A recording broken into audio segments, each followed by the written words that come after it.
مشہور شاعر سندھ کے گزرے ہیں بختہ، تو وہ کہتے ہیں کہ بھائی جو حضور علیہ السلام معراج پر تشریف لے گئے تھے تو انہوں نے اپنے پاؤں میں ایک جوتی پہن رکھی تھی، جوتی مبارکہ.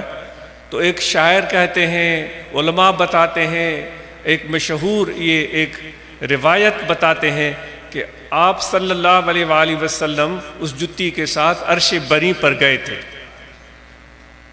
عرش بری، جو فرشتے بھی وہاں نہیں پہنچتے، اور وہ جوتی وہاں پہنچی تھی.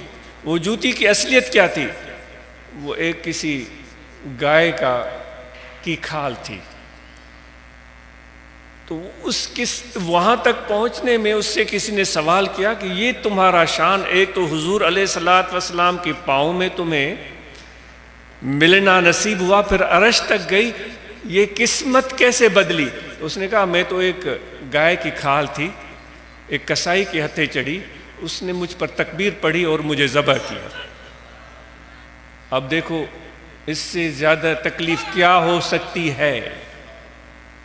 ایک جانور پر چھری پھیرے تکلیف دہ چیز ہے. اس کھال نے کہا کہ یہ تکلیف میں نے برداشت کی. پھر میں کسی رنگ ریز کے ہتھے چڑھی، اس نے مجھے بھگوئے رکھا، اس پر مسالے لگائے، محنتیں کی، مجھے کوٹتا رہا، بناتا رہا، اور پھر یہ سارے مرحلے، پھر میں ایک چمڑا بن گئی. پھر میں موچی کے ہتھے چڑھی، موچی نے میرے اوپر اپنا ہنر آزمایا، سوئیاں چبھوئیں، کبھی متر کے مارے، کبھی کچھ کیا، لیکن میں چپ کر کے سب چیزیں برداشت کرتی رہی. پھر میری ایک شکل جتی کی سی بن گئی. پھر میں بازار میں پہنچی، پھر کسی نے مجھے خریدا، پھر اس نے تحفہ حضور علیہ السلام کی خدمت میں پیش کیا. جب اتنی تکلیفیں میں نے برداشت کی تب میں محبوب کے پاؤں تک پہنچی. تو آج ہم پر تو کوئی تکلیف ہوتی نہیں.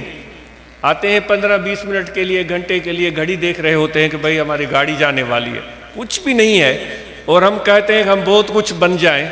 تو پہلے تو بھائی اپنے آپ کے اندر یہ وسعت اور ہمت پیدا کرنی چاہیے ہم سب کو کہ ہم کچھ بننا چاہتے ہیں تو پھر کچھ ستم برداشت کرنا پڑے گا، تکلیف برداشت کرنی پڑے گی، اس کے بغیر فائدہ نہیں ہوتا.